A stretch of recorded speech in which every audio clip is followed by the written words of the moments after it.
First time I saw him, I was laughing. It was after my night shift. I worked the late shift at the gas station by the highway. Peter dared me to walk home on the shoulder like a movie. "Watch the hitchhikers," he said, and we laughed. I swung my overnight bag on my back and stepped into that wet noise. The rain had just stopped. The asphalt was shiny and black. Tires hissed past. The mile marker said 19. It smelled like oil and wet leaves. I said out loud, "If a guy with a thumb pops out, I'm running," and I grinned at no one. You know that busted streetlight by the bus shelter? It flickered, and then it didn't. Under it, there was a tall guy in a coat. Clothes looked old and road-worn. Hat pulled down, just standing, facing the glass. I went slower. The shelter glass showed me the cars behind me, the bus schedule, the reflection of the guy. Only his wasn't right. Where his face should be, the glass was just a blank oval, like someone smeared it. Everybody else had eyes and noses. He was nothing there. I was cocky then. I held my phone up, kind of joking. "Okay, Slender Man," I said. I recorded him. I expected a glare or something. The light flicked again. He didn't move. In the video, when I played it right there, his head was smooth. No features. Just skin. You know how the chest under a shirt moves when you breathe? His face did that. You can see it. I swore. I laughed like it was stupid. "Cool filter," I muttered. I stuck the phone in my pocket and walked on. My steps sounded loud on the wet shoulder. After a minute, I heard another pair. Same rhythm. When I slowed, it slowed. When I did a quick stutter, it did the same. I did it again, because I'm dumb sometimes. I even said, "Copycat," under my breath. I turned. The shoulder was empty. A truck blasted by and showered me. When the air cleared, he was standing on the median, between the towns. Somewhere between mile 19 and 18, just gray coat, road dirt, tall. No face I could see from there, but I knew. I said, "Nope," and cut inland through the strip mall lot. The glass doors of the closed laundromat reflected me in the lights. Behind me, in the glass, the bus shelter was far away. He was still there in the reflection. His head was just a blank shine in the glass. Coins rattled inside a dryer. My heart jerked a little. I told myself I was tired. Rain makes weird reflections, right? I got home. I locked the door twice. I texted Peter, "Bro, you missed a creep. Faceless filter in real life." He sent a skull emoji. Next day at school, I was fine. I felt stupid about it. I told Josh, "I think I saw a guy with a mask or something." We were outside by the buses. It was cloudy. I shrugged. "Maybe a burn victim. I feel bad now." "Yeah," Josh said. "Or you're an idiot." He threw his backpack at me. I heard that extra footstep again. At first, I thought it was just kids. Then it synced with me. Left, left, right, right. Same exact. I stopped and did it quick, like stomp, stomp, stop. It did the same. I spun around and almost hit a girl with my bag. "Chill," she said, and shoved me. Past her, across the street, by the fence, he stood. Coat. Long. He didn't come past the sign that said, "Welcome to Miller." He was on the other side, between towns. I felt my skin pull tight. I called, "Hey!" across the traffic. A horn blared at me. I lifted my phone. Camera zoomed. It fuzzed. His head was just wrong, even far. "Dude," Josh said, "what are you filming?" "That guy?" I said. When he looked, there was a bus rolling past and then a semi. In that time, the fence was just fence. No one there. "You need sleep," he said. That afternoon, I rode the late bus because I stayed for math tutoring. The driver was this old guy who always said, "Sit down." The bus air brakes hissed. The squeal made my teeth feel bad. Every time we pulled up to a stop, the brakes sighed. The windows were streaked. My seat smelled like old gum and rain. I watched out the window. Past the last houses, the highway opened. There's the spot between the town and the next one. It's just fields and an overpass. He was standing on the shoulder, one stop ahead, near the sign that said, "Bus Stop 12." When we got close, the sign said Bus Stop 11. Then we passed, and the next one said Bus Stop 11 again. Numbers wrong. I blinked hard. The driver didn't notice. He didn't look. "Hey," I said, walking up. "You see that guy at the stop? Can you, pick him up?" The driver glanced. "We don't pick up between towns," he said. He didn't look at me again. "He's right there." The driver's jaw tightened. "Sit down." I kept seeing him. In store windows. In the glass of the bus shelter again. Always still. Always where there's no houses. No names. That blank in the glass made my stomach hurt. When I walked home that Friday, my steps had company. I tried to cut over the hill to the next street. The mile markers on the back road started going 17, 17, 16, back to 17. I had my dad's old road map in my bag because my phone kept losing bars out there. The pages were torn from when he used to mark fishing spots. I pulled them out and tried to line the town names. Miller. Hartley. The edges didn't fit. The tear ran right through the fields. Between towns, it was just white. "Okay," I said to myself. I laughed. It sounded stupid in the open air. I get it. I'm in a prank. Good one. A car slowed. It was a sheriff's SUV. The window went down. "You okay?" the cop asked. He looked tired. He had paper cups in his holder. "Yeah," I said. Then I blurted, "Do you see that guy? Tall guy. Coat. I have video. He doesn't have a face in it." The cop stared at me. He looked past me. "Where?" I pointed. The shoulder was empty. The overpass hummed. "Sir," I said, and my voice sounded stupid. "In the glass. He's there when you look at glass." The cop's face did that inch back thing. "You want anything?" he asked. "I haven't slept much," I said. "But I swear." "Get home," he said, "or I'll give you a ride." He didn't mean it like a favor. He meant get off the highway. A bus hissed as it pulled to a stop nearby, but there wasn't a stop there. The number on the sign said Bus Stop 10, and I could have sworn we passed that. I turned to show the cop. When I turned back, he had pulled away. The taillights went around the bend. I stood there with the rain starting again. The asphalt went slick. The smell came up heavy. My overnight bag felt heavier. I called my mom and lied that I was sleeping at Josh's. I didn't want her driving out. I didn't want her on that strip. I walked to the shelter and sat.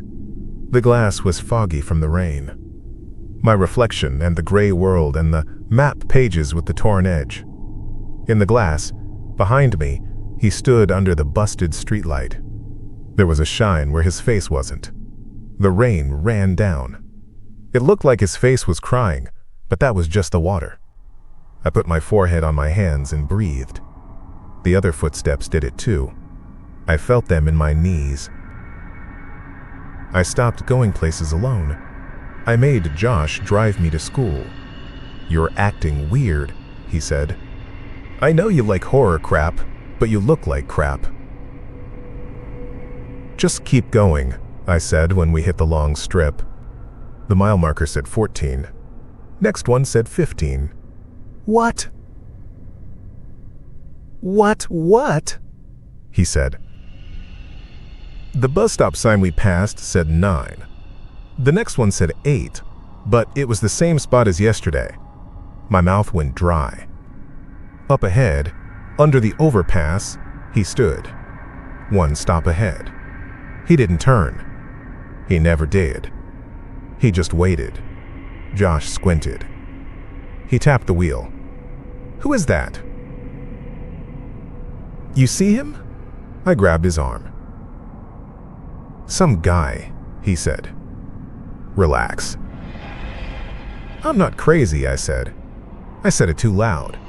He dropped me by the school door and left fast. His taillights did a twitch. Maybe he was spooked. I didn't blame him.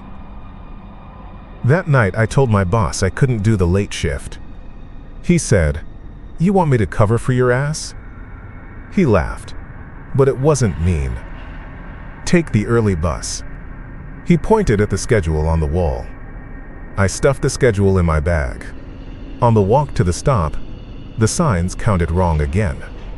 Bus stop 7, bus stop 7, bus stop 6, back to 7. There weren't even that many stops out there. The empty fields didn't change. My shoes slipped once on the wet shoulder. My heart hopped. The overpass hummed. The first bus that came was empty except for the driver. It was quiet. I climbed on. The air inside was warmer than outside. The brakes hissed and the doors shut with a solid thump. The driver nodded at me. It wasn't the old guy. It was a woman with glasses. I sat 2 seats behind her and held my bag in my lap. The bus lights made everything flat. I looked at the doors, glass, and saw the wet street, my own face, tired eyes. A shadow moved down the aisle. I thought it was an ad flapping. It was him. He stood in the back, 2 rows from the end, between the last stop and the next one, inside, where he shouldn't be. I hadn't seen him that close before, without the glass trick. His face was nothing, not white like a mask, just skin pulled smooth. Where a nose would be, there was just a rise. Where eyes would be, it was just plain. When he breathed, the skin moved. It made a soft sound, like a hand smoothing a balloon. That was the only sound besides the motor. "Ma'am?" I said to the driver. My mouth was dry. "There's a guy. Back there." She glanced up at the mirror. The mirror caught the top of the seat backs. It didn't catch him. She made a face like she was annoyed. "No one's back there." I couldn't say face. The words stuck. She pulled to the next stop. The brakes hissed. The door opened. The sign said bus stop 4, then flickered to 5. No one got on. She looked at me. "You getting off here?" "No," I said. "Please just go." She went. When I looked back, he was 1 seat closer. He didn't walk. He was just there. The air around him felt colder. I moved up a seat. The bus let off at a street that wasn't our town. The sign outside the window said, "Welcome to Hart," but someone had peeled the last letters off. It was like the names got tired halfway. I didn't get off. I didn't want to be between anything with him. I got off at the station where the buses sleep. The driver said goodnight, and I nodded too hard. I stood on the wet concrete and watched her drive away. The brake hiss hung in the air longer than it should. The empty lot echoed when I walked. The footsteps with mine stopped for half a beat, then matched. My phone had 2 bars. I called Peter. It rang twice and went to voicemail. I said, "Call me back," then hung up. I tried to sleep at my aunt's place, 1 town over. I took the early bus the next morning. The signs counted down from 3 to 2 to 2 again. He stood at each one, always the next. At my aunt's, I closed the blinds. The apartment had new carpet. It smelled like dust and lemon cleaner. I lay on the couch with my bag under my head. In the silence, I heard it. The extra step. Through the door. Through the hall. A soft drag that matched my breathing when I tried to hold it. I texted Josh a wall of nonsense. He sent back, "You okay?" I typed, "Come get me." Then I erased it. The day after that I went back to school, because what else do you do? People looked normal. The glass in the trophy case showed my face still. I touched my cheek. It felt hot. In the reflection, all the faces were fine. Then I walked past the bus shelter on campus, and my face blurred for a second in that glass. Just a flash. Like it didn't know what to do with me. I backed up. It was normal again. My stomach lurched. I swallowed bile. "I need a ride," I told the first person who would listen. "Don't take the highway," I said. "Back roads. No stops." We took the back roads. The mile markers there are those little green sticks. They went 2.9, 2.8, 2.9. The same farmhouse rolled by twice. My friend joked until he didn't. He dropped me at the corner store and left. The store glass had tape X'd on it from when they fixed a crack. My reflection had a face. Behind me, in the taped glass, he stood by the ice freezer. Not in the store. In the glass. I didn't go in. I ran. That night was the worst. It was raining for real. The rain came in sheets. The overpass dripped in long lines. The sound under it was like a huge hose. I kept to the middle because the shoulder was a river. My shoes were soaked. The paper map in my bag was soft and tearing more. The pages stuck to my hand when I pulled them out. Between the town lines was just pulpy white. My phone kept looking for service and losing it. The battery icon was red. I kept it off. Under the overpass, he stepped out. He was closer than he had ever been. I saw the wet on his coat. I saw where the seams had rubbed shiny. The skin where his face should be gleamed with rain. It moved when he breathed. In and out. He took one step when I took one. Synchronized. Heel toe, heel toe. It felt like he was in my bones. I bolted. I ran along the wall because it felt solid. The steps matched, matched, matched. I slid once and scraped my hand. The road under there has that rough asphalt to keep tires from skidding. It chewed my palm. I didn't look back. I aimed at the bus stop at the end of the overpass. The lights were on inside. The doors stood open. It hissed like a thing at rest. The sign on the front flickered. Out of service, then the route number, then blank. I threw myself inside. The driver's seat was empty. My wet shoes squeaked on the rubber floor. I slapped the door button. It shut with that heavy thump. The safety latch clanked. I was panting. I called Mom without thinking. It rang. 2 rings. "Honey?" Her voice said small. I opened my mouth. The lights on the bus dimmed a little. The phone screen flickered. The battery mark went black. The call cut with a thin beep. "Mom?" I said to the dead phone. The motor noise outside faded like someone turned the world down. Then the hiss of the brakes came up, steady, like it was inside my head. He stepped on. He didn't bang or break. He didn't need to. The doors had sealed and they weren't my doors anymore. He came up the steps and down the aisle slow, one seat at a time. I backed toward the rear. My legs touched the metal bar. I held my overnight bag like it could do anything. He paused at the third row. My heart pounded. His steps synced with it. Thump, step. Thump, step. It matched too perfect. It felt like if I stopped my heart, he would stop too, and that scared me worse than anything. "Please," I said. It sounded stupid in the bus, like it was my classroom voice. "Please, man." He breathed. The skin moved. It was all I saw. I tried the emergency exit. It didn't budge. I fumbled at the red handle. My fingers slipped because of the rain on my skin. The little hammer on the chain hit the glass and bounced. The aisle was narrow. He filled it without touching me. The cold came off him like off a door to outside in winter. "Look at me," I said. I don't know why I said that.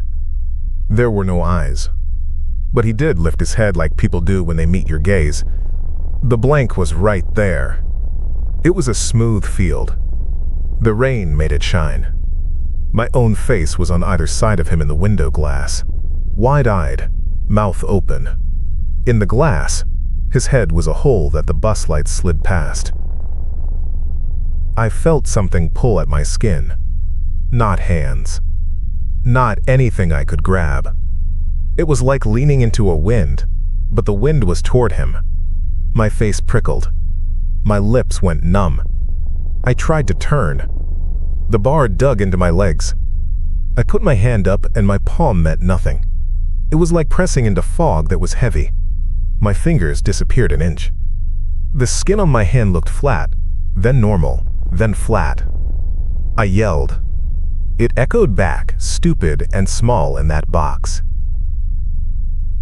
He was close now. I could see the breath move his smoothness.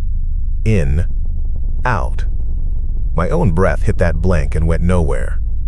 It didn't bounce back. It just stopped.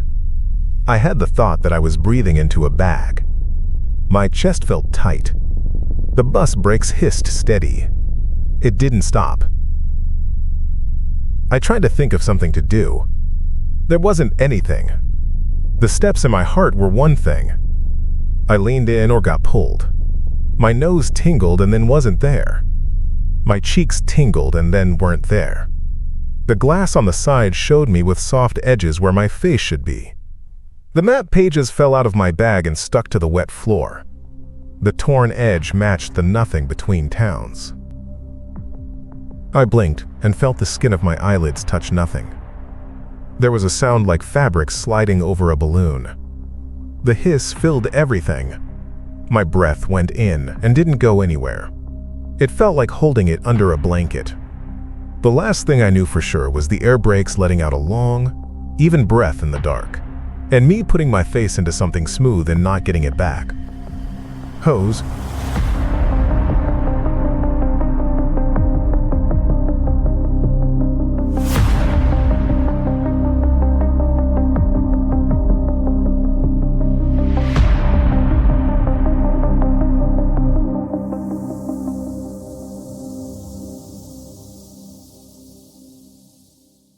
I hope you enjoyed the story.